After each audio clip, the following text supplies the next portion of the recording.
Hello, everyone, and welcome to the Toku Portal podcast for Mashin Sentai Kiramager. I am Vash UV, and joining me today is. Right. Welcome to episode 29. Alright. Picking up where we last left off, they have a new mech friend, Hakobu, or something like that. Uh, Something like that. so they show up to the big fight against the monster, and hey, the monster is smoking. They want to know, like, wow, what kind of power do you have to do that? I haven't done anything yet. It's like I've just shown up. I mean, he bit the shit out of it, but But beyond that, the projector is overheating, so they have to withdraw. again, it's really hard not to look at the show like it's a parody when this type of shit happens.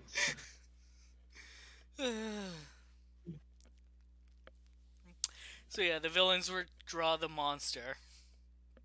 Uh, and so the others decide, all right, let's use this opportunity to go to. I almost said Avalon. They both That have would the be same wrong. plot going Yeah, on, though. They yeah. both literally have the It's same plot going on. it's literally the let's go do the MacGuffin. Let's go to Altamald so that the stones can heal. But unfortunately, that won't work.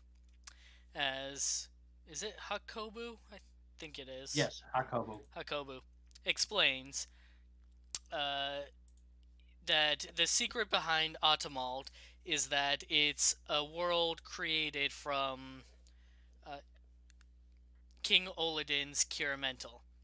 It's not a real world, Right. it's a fantasy world that he imagined up.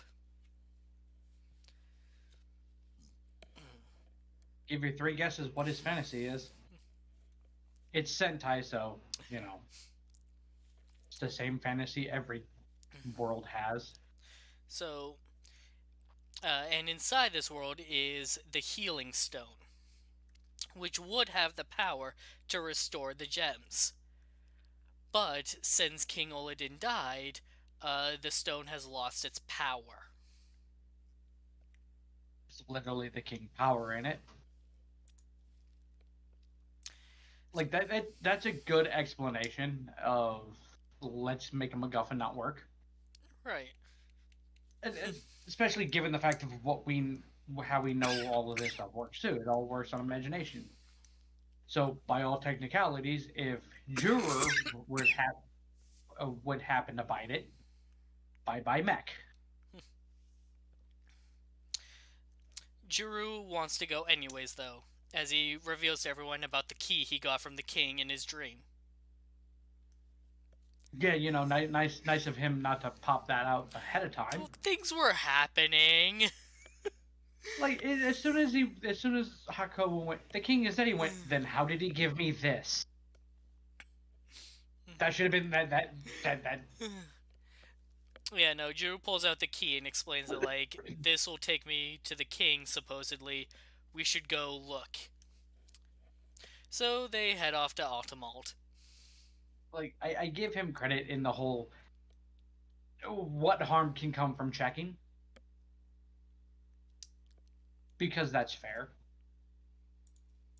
because they truly It's, don't know unless they go. it's their best lead, anyways. Right. So meanwhile, the villains have a gathering. As Garza explains Hakobu to the others, like, yeah, he went reclusive after the king died. I didn't think he'd, come back. So Yodana's like, hey, Garza, I want to show you something. Yeah, By the way, we totally Han Solo'd the king, by the way. in a manner of speaking, So King Oladin, when Queen Mabiyun was dying, she transferred her soul into the gem in her crown. King Oladin was going to do something similar, however, they prevented him from doing that by petrifying his body. right? And like he was in the process of doing it, and they stopped it, and now he's Han Soloed because of the power of Yodam. Yeah, so bringing him into Yodonha, or their ship, bringing him into whatever evil wherever world it they are is. standing in. Uh, it's so much darkness energy that's like, yeah, no, he can't get out. He's never gonna revive like this. We got nothing to worry about. And then Carantula walks over, like, all right, the monster. Hey, what's that? Nothing, go away. You never saw it. What? Oh, rude. Like I honestly want to see more of those two interacting. Like Tarantula Like, and Yodana, like c- they have that great of I'm a bitch and I'm a dumbass. Like it's a weird act that it comes. What little bit we got of it is fantastic. so yeah, at some point during the episode, they send out the monster again, and Takamichi goes to hold it off while the others are gone. And it's using its projector powers to project illusions of itself, so Takamichi doesn't know which is the real one. So hey, his projector got an upgrade. So yeah, he's doing that for like maybe an hour or two while the others are off in a different world. Playing hide and go seek. So they get to Altamald, and uh, did you guess? uh, it's a world where humans and Crystallians live together and get along. You mean it's like any fantasy world that has two different planets? I mean, this is literally the what every good being wishes for. It is unique to actually see it, and it's very disturbing. But this isn't a real thing that's happening. This is just a fantasy world, so none of these Right, people are real. because it's his wish. It's what he wants to happen. The Crystallians are dead. For I think like I get you know the whole harmonious thing that the king is wishing for, but my God, do they look creepy wearing normal people clothes? Like human clothes? They look really weird. Alright, if you say so. I think it's more the fact that like everybody has the same head. Or very similar heads. So all Crystallians look the same? Shut up. You can't be racist against a race that doesn't exist. Not going there. Moving Lord on. Frieza. I will quote Lord Frieza.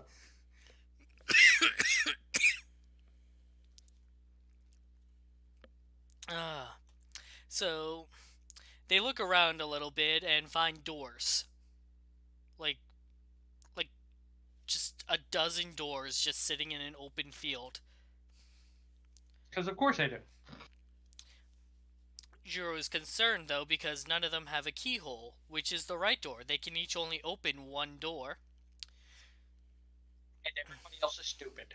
Yeah, so everybody else just opens up a door like, alright, well, let's just start looking.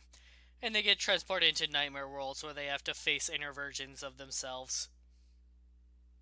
It goes Which I wish nowhere. they would have lingered on a lot longer. It goes nowhere. For a second, yeah.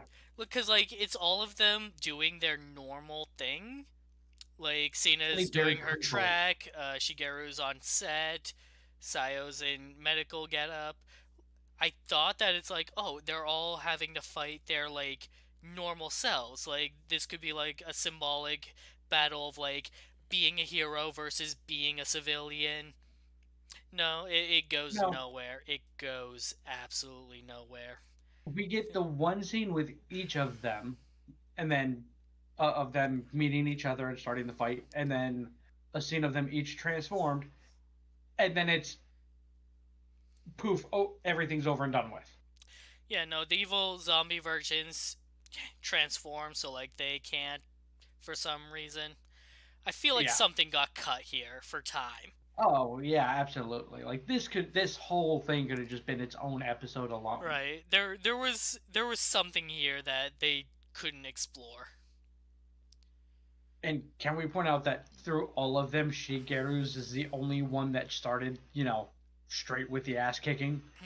There was no weird setup or nothing. He just popped in and evil Shigeru just started whooping his ass. Method acting. Yeah, right into it. There's like that. I'm like, that's great. This went nowhere. Damn it. Oh, and Sayo hasn't gotten her song yet, so her zombie version is singing. Yeah, I thought Sayo very got her song, disturbing. but I guess that was just the general Kiramager song. I didn't actually listen to the lyrics. I The should have. the last one, yeah, when they did the band thing. Yeah, yeah. Yeah, maybe that was just like the general Kiramager song. I don't know. I don't know. But yeah, we get Sayo's song this week, uh, and it's actually all about how being emotional, and it's pretty nice. It's actually a pretty good one. It to me it feels a weird tempo for Pink, but yeah, it's because to be fair, usually Pink's a lot more high energy than Right, Sayo is. but this one isn't, so the tempo actually fits. Right. Like I said, it's just to me, just out of what you would normally get is like this is out of place for a Pink, but yeah, with her it works really well. They could have done with better imagery, but yeah. So Juru panics because he doesn't know which door to choose because none of them have a keyhole. What am I supposed to do with this key if none of the doors have a keyhole? And then it finally occurs to him: do not seek. If Fucking goddamn Yoda his ass. it finally occurs to him what King Oladin said, your Kiramental can bring you to me. Yeah, your sparkle. Yeah, so he's like, oh, I make things happen with my sparkle when I draw Which is things, whether it's on paper or in my head. So he pulls out a marker and draws a keyhole on the door. and because it's sure it works. It works. Again, if everybody else would have waited 5 fucking minutes, they wouldn't have had to fight evil versions of themselves for no reason. Hmm. But then again, if they didn't walk through doors and disappear, Juru wouldn't have been panicking so hard. That's fair. This is more the whole damned if you do, damned if you don't thing. So, sorry. Smoke another one.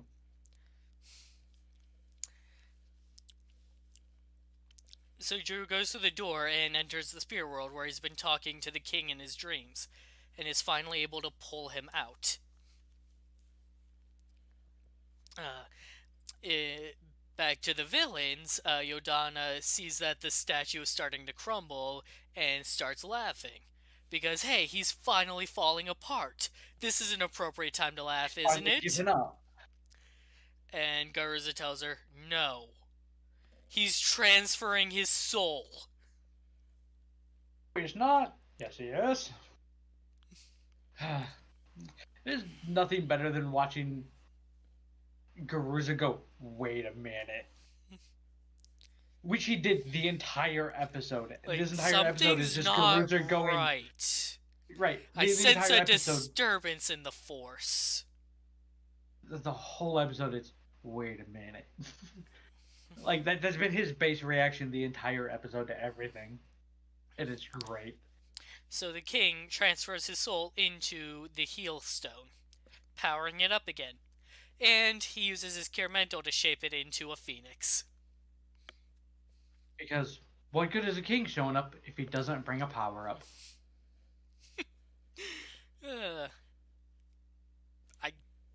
I said it would happen. Still counts if he is the power up. Yeah. And he lets Juru pilot, so he did show up and give Red a power up. Yeah. To be fair, he also gave him the idea for the Phoenix, which gave him the initial power up that's required for this power up. So yeah, It, he it literally showed took up and it took a lot longer to get there, but we got there. right. Oh, and all the others get teleported out of the nightmare world because we're done with that. Yeah. So Olidin and Hakobu reunite, but they don't have much time to chat. They gotta heal the stones, who are all super excited to see the king again.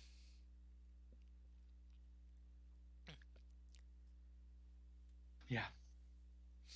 They're like I'm children. I'm yeah, They're yeah, they ten are. thousand year old children.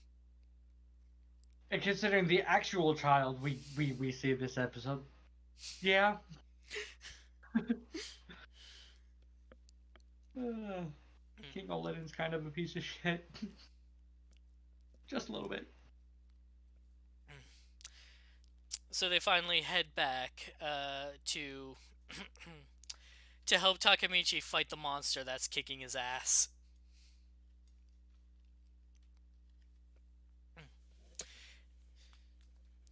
And King Olidin and Juru, or King Olidin, and King Olidin and Juru both like use their Kiramental to allow the Phoenix and the Hakobu to combine into a mech fit for a king. Uh, Does that still hold true if the mech is the king? it's fit for a Wait, no. king. Well, no. Given the usual naming for mechs, yeah, it works. Considering they're most usually named King whatever.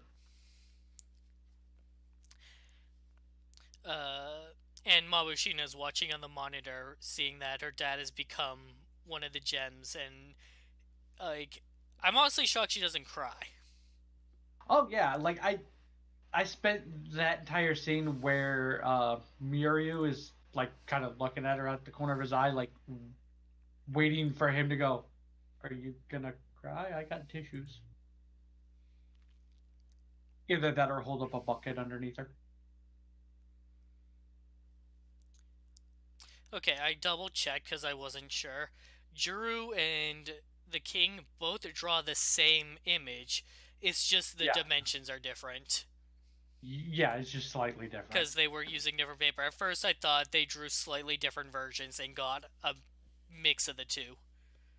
No, I think isn't the king slightly skinnier than Jurors? Yeah, because Because the he's king using did. Yeah, the king did the king did landscape the versus like portrait. yeah. If I got those correct. Anyways, I don't know. He did canvas over an art book. but yeah,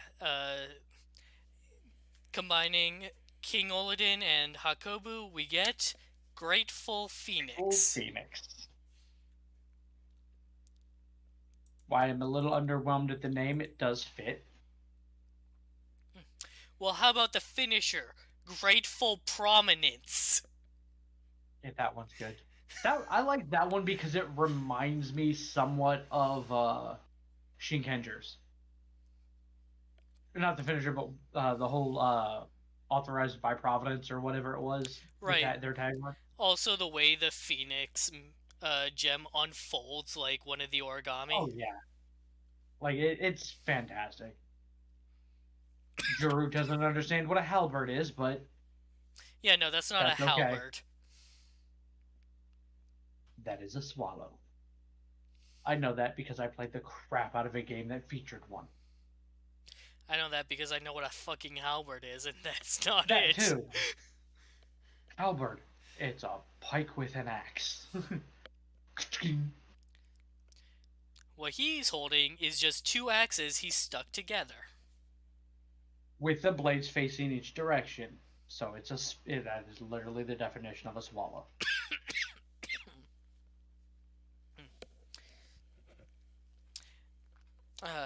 I was not expecting the laser jet fight battle.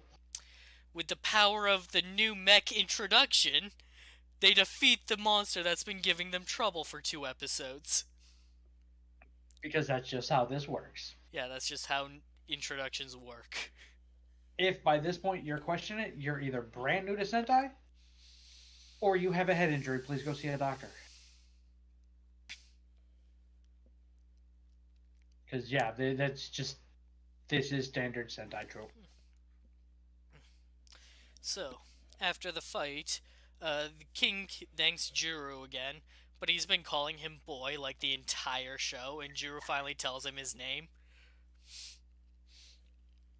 And we get to the point that I was referencing about the king's kind of a dick.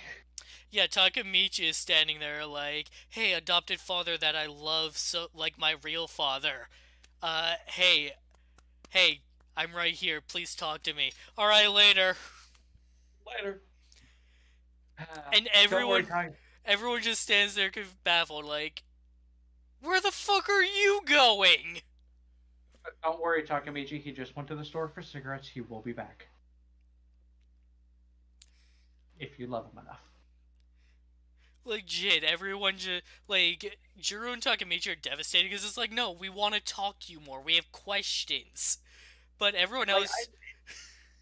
I initially expected Jiro's response to be more sympathetic to the fact that, you know, he got more conversation with the king than, you know, his child. Adopted, but child. And then he goes just, no, I'm sad. I want to talk to you too. Come back, please. And everyone else is just standing there confused, like, where's he going? Is he not gonna... What? Nah. He's the in times of need mech. King Olin ain't no helicopter parent. He's too strong while Carantula is the villain, so we need to like not have him around until we get serious again. Right. Because Garuza has some thinking to do now that Hakobu and King Olidin are back. So he's going to be gone for a while. And he'll be back with his power of emo. So we are back to Carantula's shenanigans. Because the next episode... The only difference is Yodana is actually involved in them. Yeah, but... in some manner. In some manner. But yeah, next episode preview, we've got a mannequin. It's a mannequin.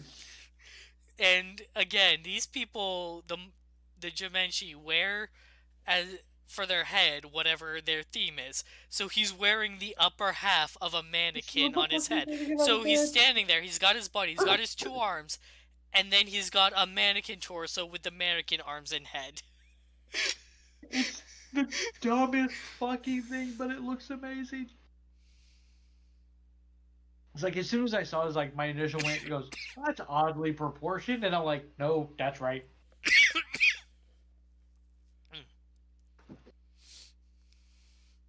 But the torso to the mannequin has like a cloth over it that has a face for the monster itself. Yeah. So there's that. And then we get to see Yodana in normal clothes again. And Murio is going to kick some ass. Apparently. In some passion. I mean, we see him holding... I swear if what Takamichi says is even remotely true, I might be a little pissed. Oh, are you the 7th Kiramager? No, he's... Yeah, I'd be a little pissed. He's an honorary member in that regard. We see him holding the Careful Arrow, and he's definitely going to wreck someone with it. But he is not going to... I feel he's either going to wreck somebody with it, or he's going to be the one to trigger it for the transformation. For everybody else. That would make sense, too. But yeah, he is not transforming himself. Like, the best thing in that trailer is him, off by himself. Fucking just basically playing with the fucking ball. I mean... Which we would do. He built a lot of the stuff that they use, so... Well, or maybe just designed it, I don't know. No, he built their morphers. Yeah, he built their morphers. Because the king basically explained to him how.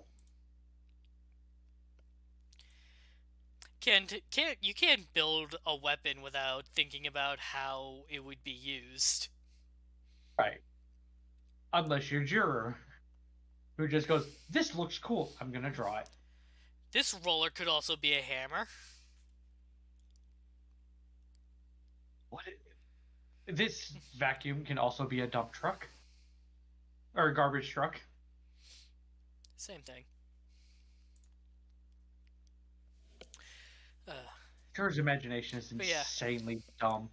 His imagination would. I now know what I want in life, and I doubt we'll get it. But I want a Kiramager Tokuger crossover. we probably won't get that, but that would be good. I can fucking hope, because it's literally two series that are literally built on the power of imagination. You And could. they are both literally light versus dark series. Right. I mean, how many times are we going to get the dinosaur team up for no fucking reason? Like, yeah, I know most Sentai are usually like transparent good versus evil, but no, this is literally light versus dark. Versus Like a dark. Saturday morning cartoon, which I guess this kind of is. Did you not watch the first half of the show? The first 26 episodes? It's literally a fucking Saturday morning cartoon. It would only be better is if, like, next week when they figured out it's Yodana, if they literally just go, "It was you all along." It's There, about the only way to make this more Saturday morning cartoon.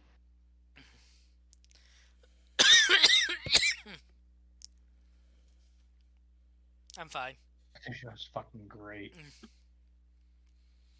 Uh, Like, outside of, like, I was hyped up for Rio Soldier like every week after the first handful of episodes because I had my gripes with them. But it was for an entirely different reason. Like, for me, I got wrapped into Rio Soldier because of the world building and, all the intricate groundwork they did to make that show a very, very good show. yeah, like This, I'm it came down to the lore for Real Soldier. Like all of the lore was good and interesting, and like the character designs were really good, and like all of that was just really well done. this the dumbest fucking show we've ever watched, And Sentai it's wise. amazing. But it is fucking. I am I addicted to this show for that reason. I would normally not recommend like a parody series as someone's first Sentai unless they just don't like this kind of thing and I'm showing them Akiba Ranger. Yeah. But To be fair, if you're showing a Makiba Ranger, it's also for slightly different reasons. I It's mean not entirely for its the parody. the sex jokes are really It's mild. for the villain. It's for the villain too. But Kiramager, even if like it has all these stuff that paints as like this has got to be a parody show, it's still a solid series on its own. It Right. carries all the like core Sentai values. And follows the same trope and pattern of how everything works. It's Is done really, really well is the to where you overall could. sorry, is the overall plot predictable? Yes. I predicted half this show's plot episode 1. Before Episode episode 0. one. Episode Before 0. episode 0. You had this plot. You had most of this plot done and ready like months before the show came out. But it's the execution and the curveballs it throws at you that make it stand out. Like, there's aspects of the shows like it's just amazing. Like how initially it goes from very subtle nod to Geki Ranger to no, Geki Ranger is absolutely a thing. Pay attention. Here's people from it for no reason beyond the fact of let's do this. By the way, watch Geki Ranger. Like it's fantastic.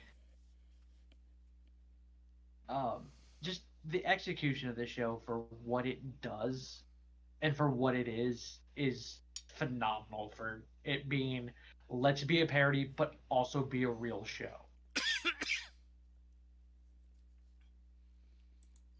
Like it's pure gold.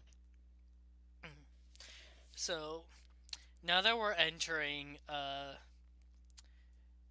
the, I want to say, the penultimate final arc. We might have three arcs left, depending on how many episodes this show gets and how Right. Because plot points they tackle. if it goes the average 48 to 51, we're about halfway. Actually, yeah, I'm gonna say.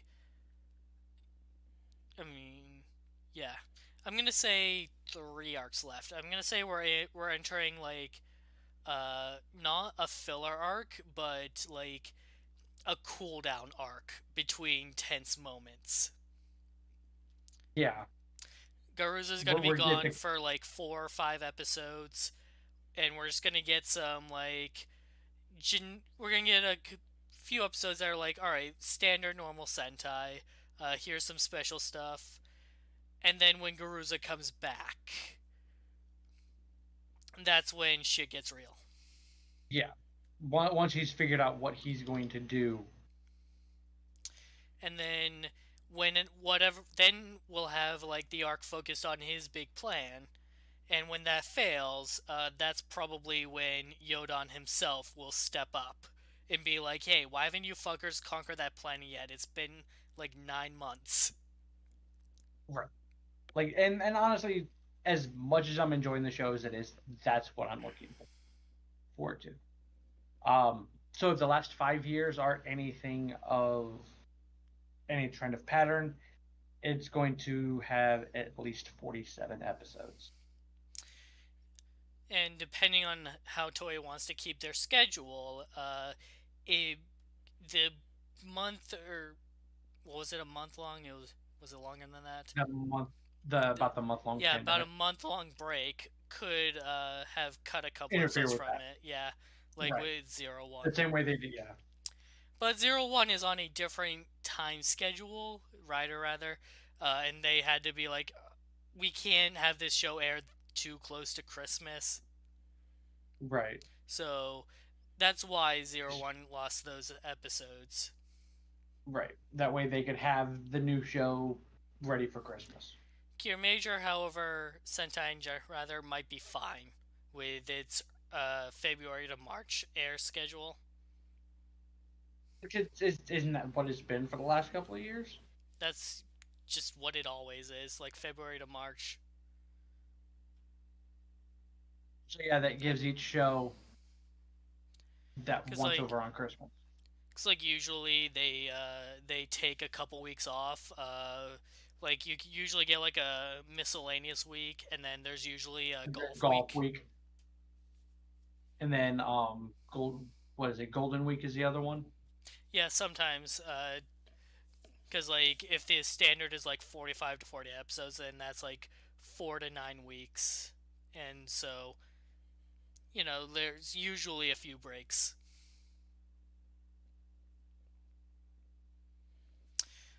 So since we've reached that point, what do you think of Saber? Okay, what the? Oh, okay. So the episode was really good.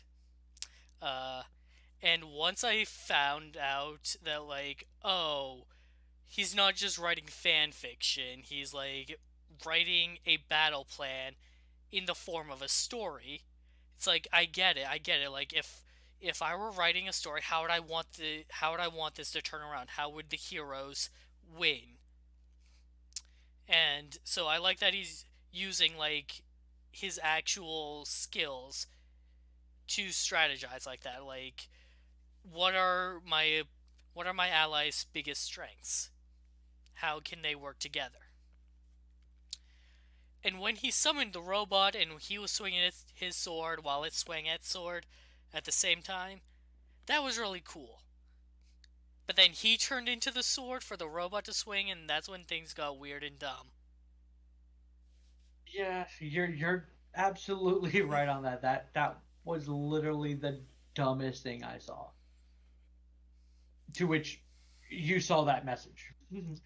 I sent that message as soon as that happened. I'm like, this is so dumb. Like going back and thinking on it is like, yeah, the writing the story thing makes sense. Because again, making a plan, using your skills and knowledge to do so, and in a format that would be expected of you as a character. You know, because we'd have others who would literally just no plan, beat the shit out of him. Tendo. Or power of friendship would factor in for Gentador or whatnot. With him to use what he knows best as a way to formulate a plan and explain it to everybody else in the group as easy as possible, it makes sense. Did it seem weird to me? Yeah, it did. It seemed very weird because it was unusual. It was accurate, but it came off as very unusual. And I'm still not convinced that Caliber is Kento's father. He finally talks to him this episode when Kento asks, "Why did you betray your comrades?" And Caliber says, "You'll find out soon." That doesn't convince me that it's his father. Like, that could easily be like, "Oh, you'll find out soon when you find out I'm not your dad." Right. Did I explain to you why I thought why that could still be his father and why it just did the Uh, stupid effects? no. Well, you said Um, something and maybe I forgot. yeah, I think you did. So in the aspect of like telling a story or whatnot, or reading a story, when unknown characters show up, is like, oh, well, a shadowy figure appeared. We don't know who that is, so we're not getting a description of them. That's usually how it is like a shadowy figure. This is Tassel reading the book to us. Oh, yeah, I remember you saying that. So that's why we don't get to see what the guy looks like, despite the fact that it wouldn't matter if we know, because we've never seen anybody other than the main cast. And, like, if Tassel is writing a book, then if the book doesn't describe who it is, just a man approached and transformed into Caliber, then And we it would wouldn't. just be There would be no image there. You'd picture a man in the shadows. right with a voice that nobody recognizes, beyond the fact of they know what this guy sounds like in the suit, so that's the voice that you're going to hear. Like it makes sense more, and to me, makes it a lot more bearable for Tassel to be Especially there. if it's from Saber's perspective, like a man, uh, a man whose voice Saber didn't recognize. Right. Like I can even accept it, like because like him taking what he's experienced and then just put it into a book format,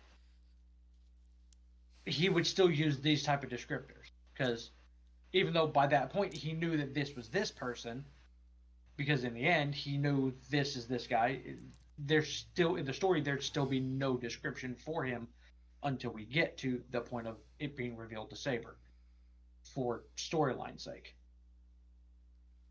because otherwise it'd be weird. The man pulled out a book and inserted it into his blade. Like, yeah, that's And then all it into his would. yeah, That's but all like it would say.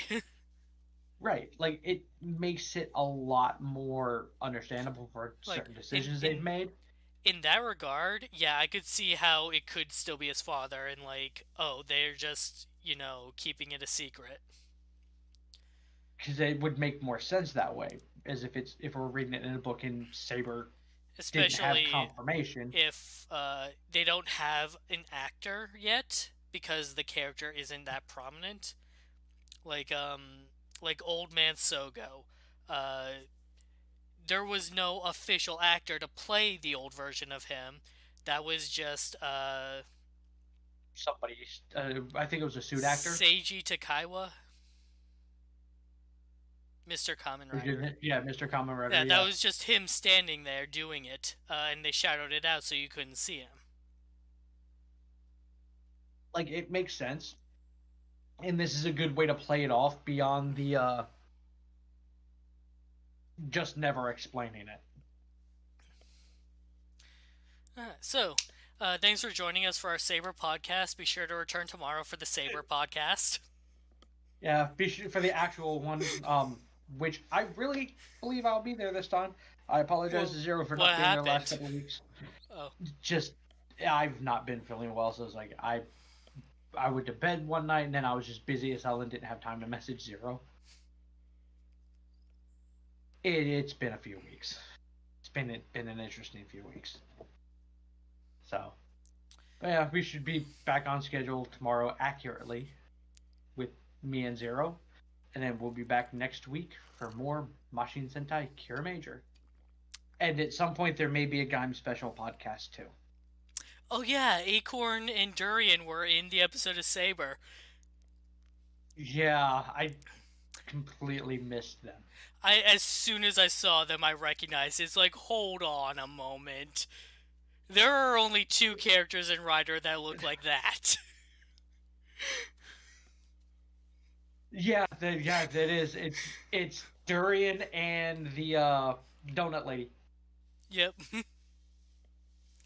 And I don't know the actual pronoun for that person, so donut lady. I did when I was watching Wizard. I think it's she, because when Wizard went into her dreams, she was a girl, like a magical girl. Yeah, that's right.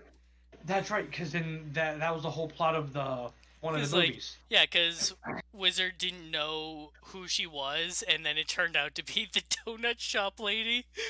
Right, because it was just some little girl in the actual world that all they ever saw was the same outfit on an adult with the alien Guyver mask thing on.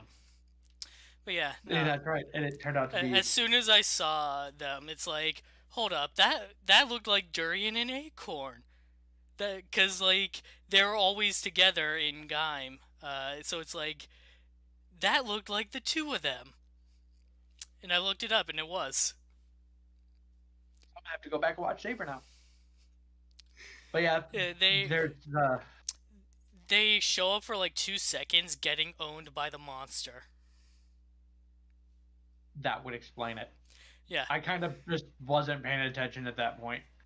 Yeah, no, they're like one of the first people in the episode to get turned to stone. Makes sense.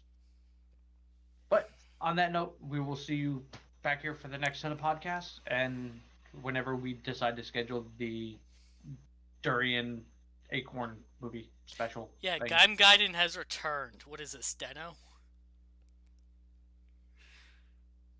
I mean, it's got about as many as Deno at this point. Well, oh yeah, we also got that movie too. That's gonna be a fun podcast for considering the plot of that movie. I should watch Pretty Cure sometime. Deno becomes Pretty Cure. Bye. Bye.